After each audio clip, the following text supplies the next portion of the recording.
This article of desktop weaponry accommodates multiple rounds of ammunition, launches exploding tip crossbow bolts, and slings wooden matches over 30 feet away. In this project, we're turning some ordinary household items into a surprisingly versatile micro crossbow.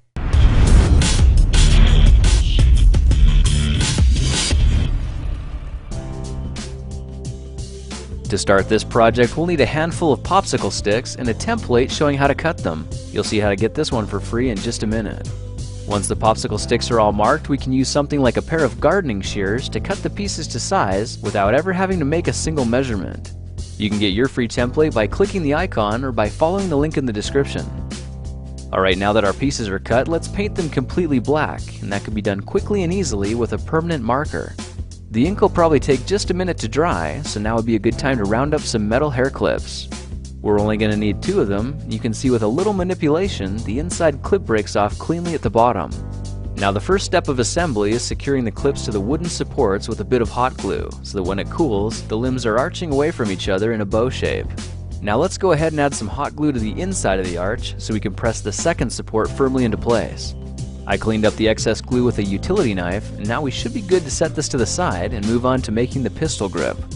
The outer rail needs just enough hot glue to secure the smaller rail spacer flush with the tip. You might notice I dropped the top down a touch to form a little groove about half a matchstick deep. Now it's important this flight channel stays clean, so we need to check for any excess glue and ensure it all gets removed. At this point we can attach the handle support right behind the spacer, then glue the last rail in place. You can see I left a matchstick in the flight channel, and that's to ensure I get the spacing right. To finish the frame, all we need to do is glue the pistol grip panels so they overhang slightly at the back. Alright, we're going to need a very shallow groove for catching the bowstring, so let's try using a knife to carefully whittle out a small catch on the upper rails in line with the front of the pistol grip. While we're at it, why don't we use a bit of sandpaper to lightly round the edges of the barrel to help prevent the bowstring from fraying and breaking. Don't worry about messing up the paint job, it's super easy to touch up and make good as new. Now the crossbow starts to come together as the tip of the gun rails are pressed firmly into a dab of hot glue on the inside of the bow, and about 30 seconds of steady pressure works well to keep the connection strong as the glue begins to cool. I chose to glue some fillets on the sides for added support and durability. You should be able to see the flight groove is slightly higher than the limb supports. Now when a matchstick's placed in the channel, it'll hopefully slide freely and without restriction. Alright, it's time to pick out a bowstring. This is embroidery floss from the craft section of a local supercenter, and I'll be using yellow. Now if we push one end of the floss through the hole in the tip, tie it in place with a double knot, and add a bit of hot glue, it should keep the knot from unraveling. Before we go any further, I'm thinking we need a second string glued to the back side of the bow and wrapped around the support 8 to 10 times on each side. This will reinforce the connections exponentially, and a small dab of hot glue should keep the string from unraveling. Alright, let's get back to the bowstring. We'll need to twist it around a few times to keep it tight, then flex the hair clips a little before cinching down another double knot. You can see this will keep tension on the string and increase the draw weight of the bow. Of course, we'll need to add some glue to this knot as well and trim off the excess thread, but other than that, our basic crossbow is finished. Let's try it out by cocking the bowstring, inserting a wooden match for ammunition, and using our thumbnail to press up gently on the string. You can see the wooden bolts fire off at incredible speeds and over 30 feet away. Now occasionally the string will jump the bolt and fail to launch, so let's address that challenge with some pieces from the scrap pile. If we glue them to the back and create a makeshift retention spring, it'll fire the bolt every time. The finger holds the bolt so securely that it can be fired from any angle, even upside down. I went ahead and wrapped the handle with yellow thread and added a couple of mini clips for additional ammo.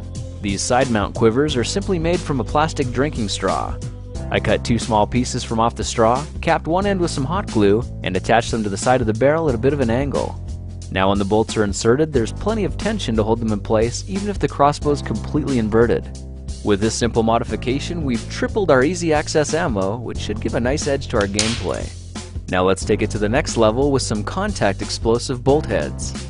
I made these ones by securing individual snappers to the tips of the sticks with a bit of electrical tape. This is super awesome because now our bolts make a bang when they impact a hard target. Of course, this should only be done outdoors and with adult supervision. Well, now you know how to turn some simple household items into a powerful and amazingly versatile micro crossbow. By the way, if you can't find any embroidery floss, try twisting about 4 strands of dental floss instead. It works great and it's slippery enough to cock and fire a bolt that's already set in place. Well, that's it for now. If you like this project, perhaps you'll like some of my others. Check them out at thekingofrandom.com. Before you go, I wanted to give a quick shout out to my friends at sonicdad.com. They originally inspired this project and gave me special permission to give you a free copy of the original Micro Crossbow project. That's where you'll find detailed instructions and a copy of the crossbow template that I used in this video. Just click the annotation or check the description for how to get it, and please be sure to visit and subscribe to the Sonic Dad channel as well. They've got tons of other household projects for you to try.